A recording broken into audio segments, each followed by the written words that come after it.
everybody, and a massive, massive warm welcome to our podcast today. Now, I'm going to be speaking to Andrea, who is going to tell us a lot actually, about her journey, but also about an incredible business that she's got at the moment. And I'm going to let her introduce herself because I think her story is phenomenal.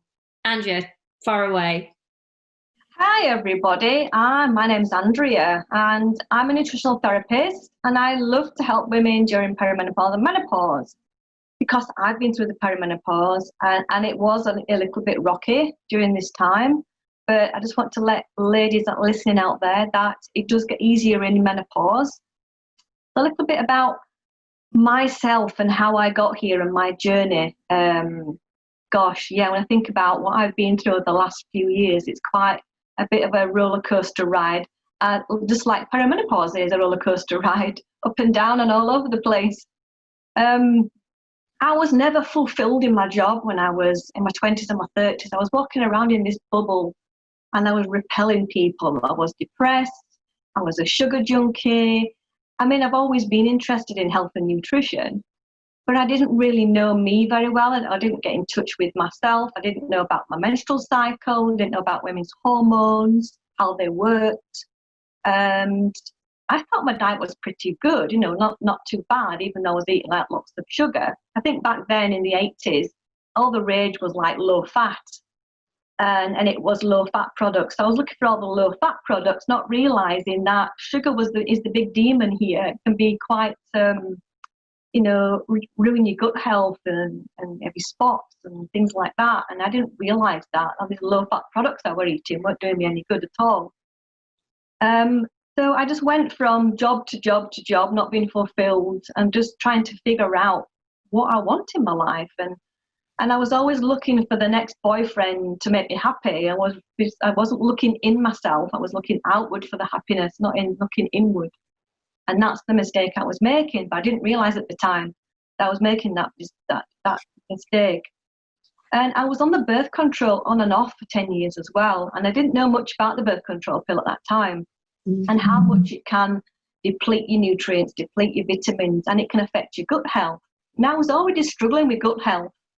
I was already having bad digestion problems, and I didn't really pin them both together, that the pill might be contributing to my bad gut health. And then I met a guy and fell in love with him head over heels, and he was just like, we had a massive contact together, and it was like a big whirlwind romance. Within a year we were engaged, within another year we were married. I think the year after that we were married, so it was like quick engagement, marriage, and it was that intense, the connection that we had together. And we had an amazing time together. We learned to ski together. We both loved the outdoors. We both love to just follow our gut instincts and just take the plunge and go into things, just like, we've got one chance in this life. Let's just go for it. And if it don't work out, it don't work out, but go with what feels right for you. So we were so stressed out in our jobs and we just couldn't figure out what to do. So it was my mother that suggested it, good old mum. Why don't you just go off and do something for 6 months and just get away from here and de-stress and just figure out what you want to do the rest of your life? That's what we did. We found a job working in chalets in Morzine, in a ski resort. And it was the best thing I ever did. I just loved it. It was hard work. I won't be wrong. Working in chalet, you're cooking for like 20 people at a time. I was the cook, cooking all the food. You're managing budgets, you're entertaining guests, you're cleaning for them. But it's hard work, but you meet so many nice people, and you just get to go out to ski, you get on into the fresh air, and it's just absolutely magical, the whole area. And getting away from that day to day, just to sit and think about what I wanted to do. And we enjoyed it so much that we decided to do it ourselves. We said, right. So within before we even got back home, our parents set up an estate agent to come look around our house to value it, find out how much money it was worth, so we could put a plan together. Because my ex-husband, he was an accountant as well before he did his other job. And so he put a plan together and he said, we can do this. We worked it all out. We put it in front of an estate agent in France and see if that we could do this. Can we borrow the money to buy our own house, our own chalet? So that's what we did. But we moved to Chamonix instead because we did go there a lot as well, hiking. We both loved the mountains and hiking and trekking. And he also liked ice climbing as well. So we chose Chamonix because we thought it's an all year round resort. We could make more money there. So I agreed, okay, that's what we'll do. But unfortunately, it didn't work out. So within, I think, a couple of years, it was really hard. We were making money, but not enough money. It was going out quicker than it was coming in. We ended up in lots of debt on our credit cards, and it was really, really difficult. And it was around this time that he betrayed me and went with another woman, which I found out about, which was women we just know where we could pick up on it all. Something's not right here. You know it's not right. Even if it was just pressure from the business working together, more to it than that. And my whole life just felt backwards. I felt like somebody just pulled the rug from under me. My heart was I'd never felt that amount of pain ever in my life, and I'm getting emotional talking about it still. He broke my heart so much, and I felt so much pain. And I had to go back home for about 3 weeks. I went home just to talk about it, and his parents came to see me, what's going on, what's happening. And then I had to go back because we were preparing for the season to start. It was the winter season coming up, because he ended the marriage in November, and I thought we've got to work together. I've got to keep it together here. I've got to draw on this strength. I've got to put on an act in front of the guests like I'm happy and everything's all right. And I'm just thinking, how the heck am I going to do that? Face all these people that have paid all this money for a wonderful holiday, to have all this wonderful cooking, and take them to the area and making sure that they're having a good time. So I had to put all this aside to the back of my mind and numb it down to put on this act in front of the guests. And he used to go home every night to his girlfriend, just to where she lived. And he used to come back in the morning. And I know some of the guests knew something was going on, but they didn't say anything. I did. One guy in one of the groups that came to stay with us, he did talk to me. He said, I know there's something not right between you and your husband. And I just said to him, I said, I'm sorry, but I just can't talk about it. And I'm going to get too upset to talk about it with you. God, it's been really hard to manage then.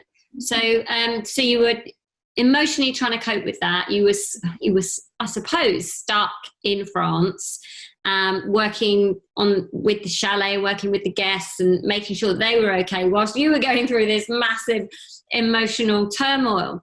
So, what happened were you in the menopause at that stage, or what was the situation? I was.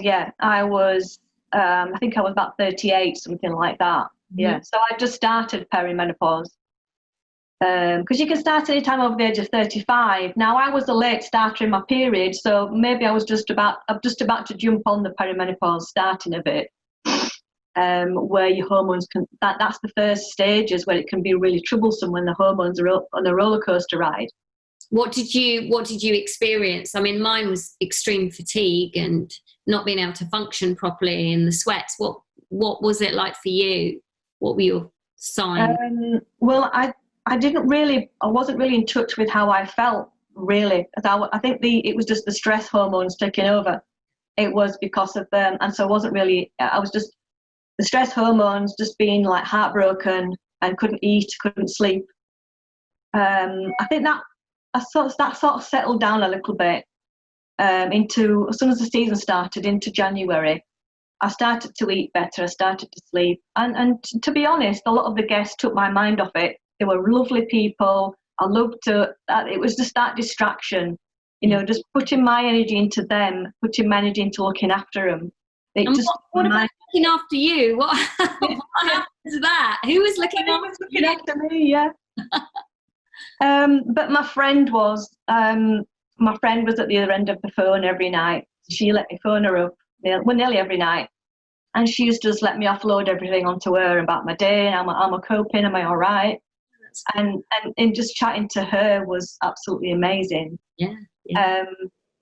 And we're just the best of friends, and I'm still friends with her now. We've been friends since school, so we've known each other since we're about 15, 16, something like that. I've known her. Isn't it, to have that friendship and that, I suppose it was a community just with the two of you, to have that somebody to go and talk to, really, really important. And so you were in the chalet in France, and then what happened? How did you end up back in the UK? And what happened with, the symptoms? Tell us the rest of the story. So the season finished, and it was like a big relief that it was over, and we'd made a little bit of money, and we sort of ticked over with the amount of money coming in and going out. Mm-hmm. And then as soon as the season finished, we got an estate agent in, put it in the market, and then I packed my suitcase and I went back to the UK to live with my parents for a while, till the chalet got sold. I thought, I can't stay here. It's best that I go back to the UK, because we had an airport transfer business as well, and he ran that. So I said, well, you carry on with that, you carry on earning the money, paying the bills, and I'll go back to the UK and I'll just find some work, because I was a secretary, PA, so I could pick up the typing again. I've got a lot of good office skills, so I could pick up lots of temp work. Yeah. There's plenty of temp work to go around. I mean, and that was a godsend, that was, doing that temp work, just being there. And I was working in a few of the offices, and I've met people that I'd worked with before, and a lot of them saying, oh, hello, Andrea, how are we doing? How are we getting on? And, and unfortunately you have to tell them what happened, and they go, oh, sorry, it hasn't worked out and everything. But it was great, because I was healing. It was part of my healing process to go out and meet different people, go out and do these jobs in the offices again. Even though I didn't enjoy it, it wasn't what I wanted to do the rest of my life. It was good for me at that time. It was good to get back out and do some work to distract myself. And what I did was I watched YouTube channels. I watched Brené Brown, Oprah. I love Brené Brown. Yeah, Bob Proctor, Eckhart Tolle, The Power of Now, the book, Power of Now. I read the Law of Attraction book, and lots of other self-healing books that I can't remember the names of, but I just immersed myself. I got on the bus every morning to go to work, and then I got the bus back. And what I would do in that time was read my book. And I read my book before I went to bed. So everything was going in, all the healing was going in. I was getting all the law of attraction, how to be more positive, how to bring more positivity around things. And this is the point where I got to the point where I wanted to let go of my emotions. I wanted to let go of the anger, because I had a lot of anger and hurt inside me, and hate for betrayal for them too, because he invited her to live with him in our chalet. It was our place, and to have to deal with that here, living in the UK in a suitcase at my mum and dad's house. That's really tough. So. Yeah, and I woke up one day and I said, right, I'm letting go of all this anger, I'm letting go of the hate and the betrayal, because I'm doing it for me, because I love me and I want to heal, I want to be happy. So I wanted to let go of that, and I did that. I made that decision. I said, I'm letting this go. I'm not going to hold this anger inside anymore. I'm going to go on, I'm going to be happy, and I'm going to create a life for myself that I want. It's just me now, so I'm going to put my focus on me and get well again. So that's what I did, and I felt like a massive weight had been lifted off my shoulders when I did that.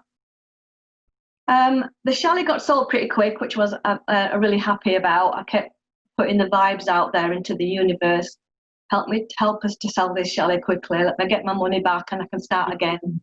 I didn't want to be stuck at living at my mum and dad's for a long period of time. And I decided to go back and do another season on my own. Back to Leger, to the area that I did like. I liked Morsey and Leger the best. So I went back there to do a season for the winter, and just packed all my stuff up. And it was great, I met some lovely people again, and met some great seasonaires that were working with me, and had a good time, and carried on with the healing work. And I was getting stronger and stronger all the time. And just being able to do that work was making me stronger, meeting lots of people and getting more confidence in myself again. And then at the end of the season, my friend contacted me who I worked for before when I did my first season ever. It was Cat and Rich, and they contacted me again and said, "Do you want to work for us? Want to come and work for us?" And I said, "Yeah, that'd be great." So I packed all my stuff up from my mum and dad, brought it all back over to France, and I went over to sign the papers for the sale of the chalet, got all my things from there that I'd left behind, and I sold a lot of things that I just couldn't bring with me. And my friends put me up in an apartment because I was working for them, so they provided me some accommodation to live in, a little apartment, which was lovely. Yeah. And then I worked for them, and then that carried on for a couple of years. I carried on working with them, and I did lots of cleaning work. And over the I was in France for 15 years. I couldn't believe I was there that long. It didn't seem like that long at all. Time just seems to go really quickly now, doesn't it? It's, whoa. Yeah. And I learned so much about myself again.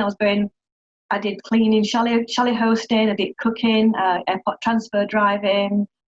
I did managing chalets. I ended up the last couple of years before I came back to the UK managing a chalet for a couple in London, and I looked after an apartment for another lovely couple that lived near London as well. So I was like a manager of properties, and I worked for somebody else who had their own cleaning business, and I helped them do their cleaning. They were an English couple. They were a lovely couple. Mm-hmm. And this is on my perimenopause was just kicking in, and I started feeling really tired and anxious, more anxious than usual, and my gut health was flaring up. And I thought, what's going on? Something not right. And my periods were scatty. And so I started experiencing a lot of what I realised was perimenopause symptoms, because I knew you know about menopause, and my mum had talked about it briefly. But I wasn't really into hormones at that point. I wanted to find more about women's hormones, how they worked. So I was feeling. And then I found the word perimenopause, and I thought, oh gosh, wow, this is what it is. This is what the roller coaster of hormones, and this is when I started studying seriously. So I was like going to work, coming home, studying. I felt like my whole life was just immersed in women's hormones and studying, and I was joining webinars and podcasts and reading books and buying books. And I did a lot of study with a lady in America. She was an endocrinologist, and I learned a lot from her, and I followed a lot of people on YouTube, learned about women's hormones. And so I spent like 10 years studying it and just being so passionate about it. And I just couldn't wait to get home from work and just start where I left off. And I thought, oh gosh, I need to talk about all this. I need to start journaling about all this. And I started journaling about how I was feeling, what I was doing, what I was experiencing.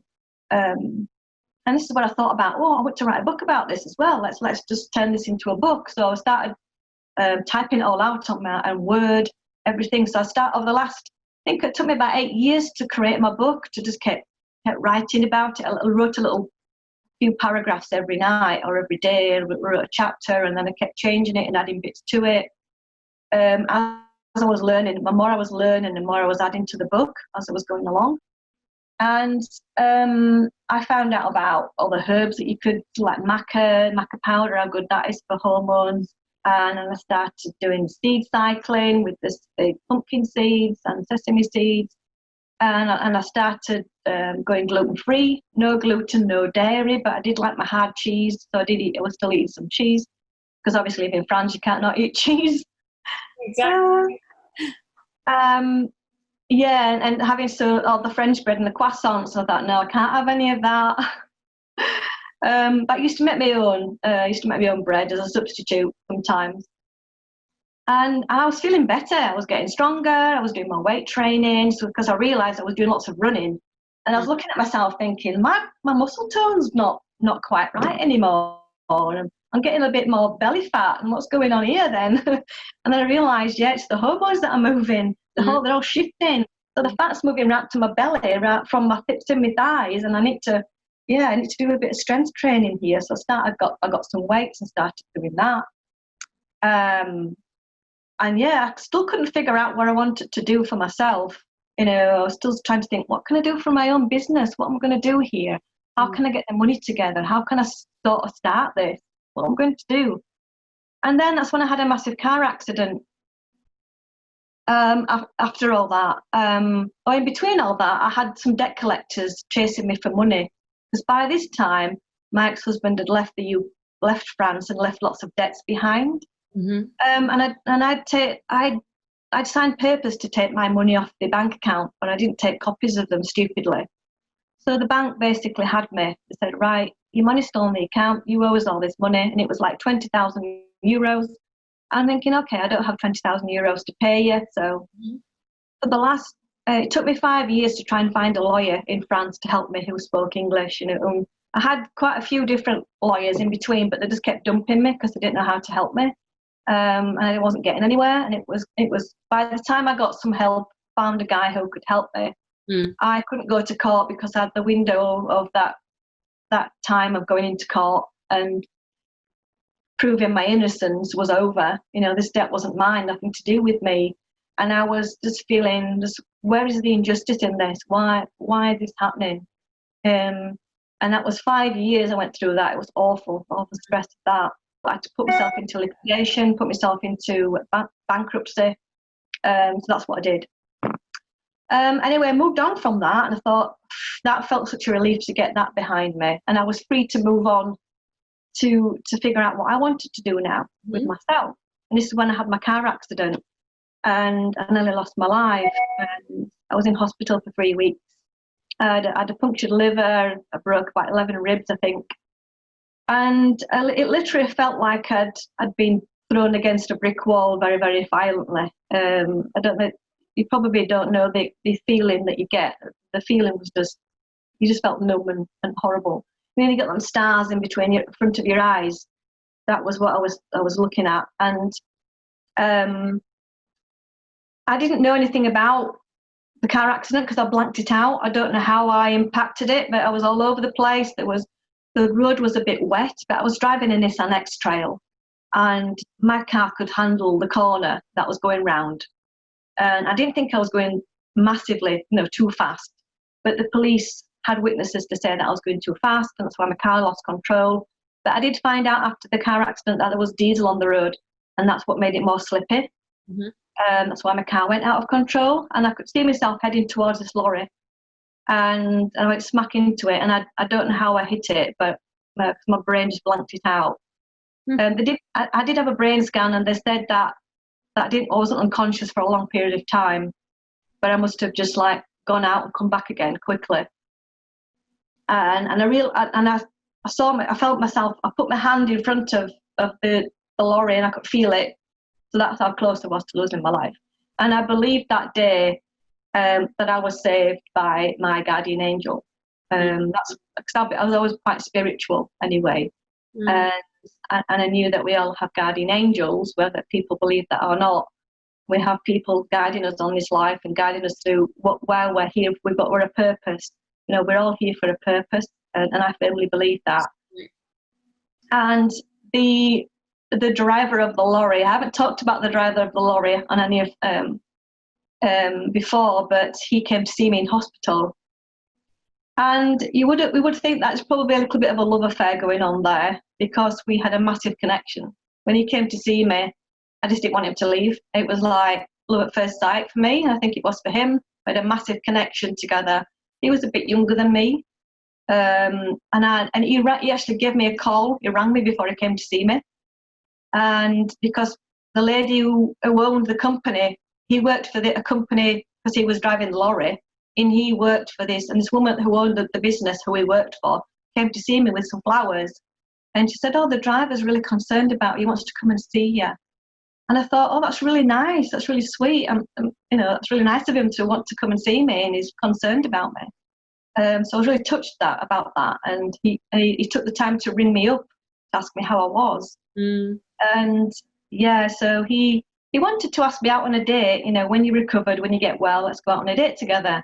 And to this day, I'm still waiting for that date. It didn't really quite work out that way, but I don't think he was ready for the massive connection that we had together. He wasn't ready for that kind of deep love that we had. So it was quite a lot to handle, meeting someone who were really, really liked, and then all of a sudden he disappeared again. But he helped me a lot. He sort of set me off on my healing journey when I left hospital. And I sort of, the last 3 weeks in hospital, my mum and dad came to see me, and then they came out to look after me when I left hospital, because I was hobbling about on crutches because I broke my ankle in a bad way. I had to have pins in it to pin it back together. So I was hobbling about on crutches, and so they wouldn't let me go home unless I had somebody to look after me. So my mum and dad came out for a week to look after me before I had the pot cut off. And I did a lot of soul searching when I was in hospital. What am I going to do now when I leave hospital? What do I want for me? And I'd already started researching about women's hormones, and I thought, how can I create this for myself? How can I create a business around helping other women? I want to make a difference to other women's lives, and what this time means, and what the up and down of hormones mean, and how it affects the bodies. Because I didn't know about my menstrual cycle. I didn't know when estrogen phase was, when progesterone phase was. And I speak to a lot of women. They think they can get pregnant every day of the month.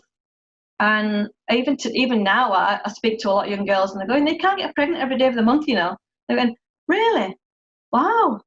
I said, yeah, you've probably got about 5 days in the month after you've ovulated and just before ovulation, where you can get pregnant, and then the egg just dies and goes, you know, it leaves your body.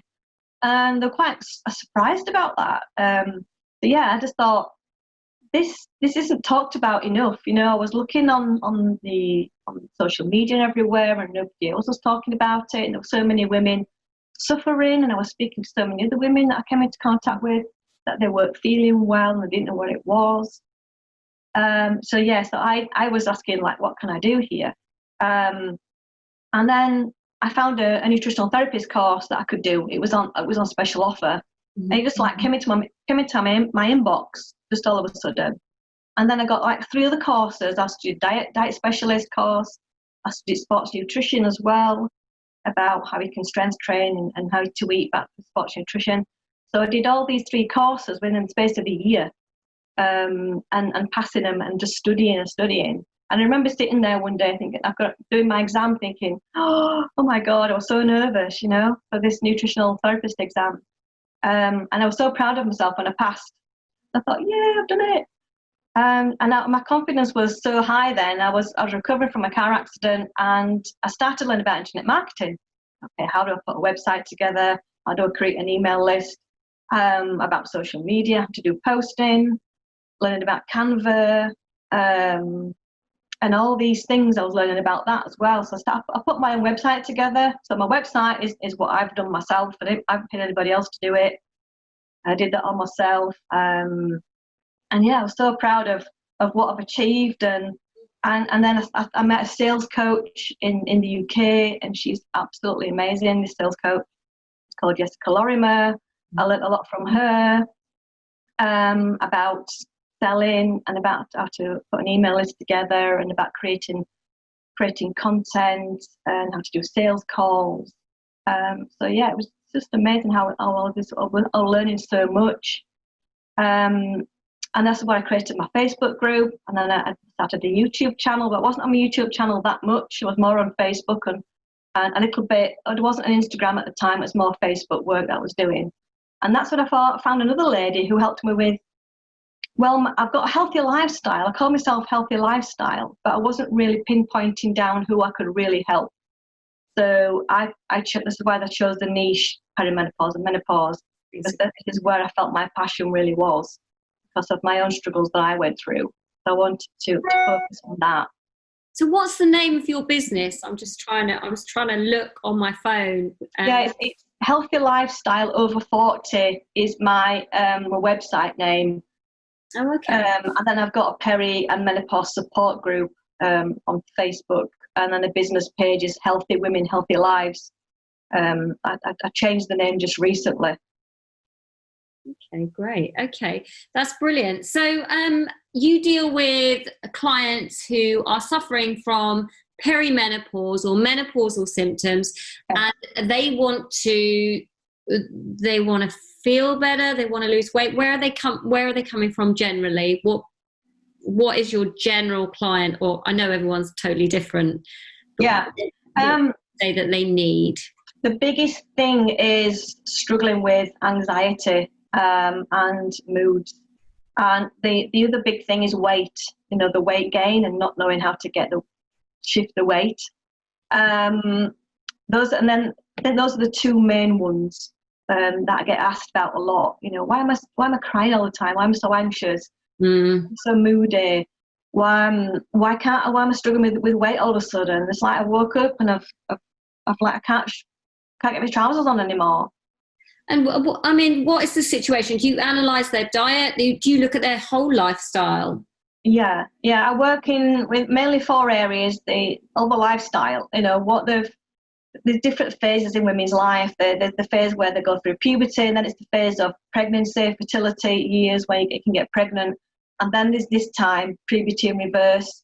And so how you've lived your 20s and your 30s then can have a massive impact now on the way you go through perimenopause. And the birth control pill can massively affect it, because when you don't ovulate, when you're on the birth control pill, you don't ovulate, so you don't produce enough progesterone. So you hit perimenopause and your progesterone's already going low, but if you've already got low levels anyway, because you've been on the birth control like I was, progesterone was flatlined. It's like, whoa, this is just, that's why my symptoms were just getting worse because of that.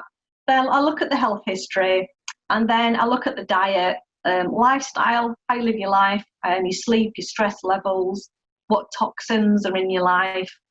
And then, because those are all massive things, your lifestyle is massive, as well as your diet, and your stress levels. And then I always look at your mindset, if you have any negativity around the way you think about yourself, or if you haven't dealt with lots of issues, like, I went through my divorce and I let go of the emotions from that. If you haven't let go of a lot of the emotions from your past, of trauma, of hurt, extreme hurt, and you've just like numbed it in yourself, just got on with your life, kept busy, you probably thought you dealt with it, but it's coming up again. Because as your brain shifts in perimenopause, your hormones shift and your hormones reduce down.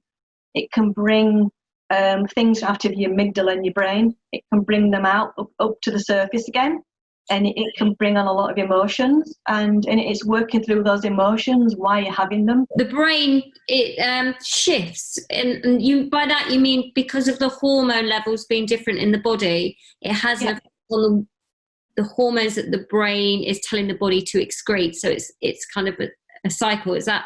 It sort of awakens your amygdala. I think it's the left side of your brain. You switch over to more the right side of your brain, more of the memories side of your brain. That as your hormones shift. That's what I've read about. I've read about it. It's the hormones going lower. It shifts the brain chemistry in your brain from your left side to your right side. I think that's right. And it's this part of your brain where your memories are, and these memories can start coming up again because your brain shifts. That's how it works, I think. I read about it with Christiane Northrup. I love Christiane Northrup. She talks about it. She says, talks about you being a goddess as you age, and I think she talked about it, about the amygdala in your brain, and it's bringing it the memories.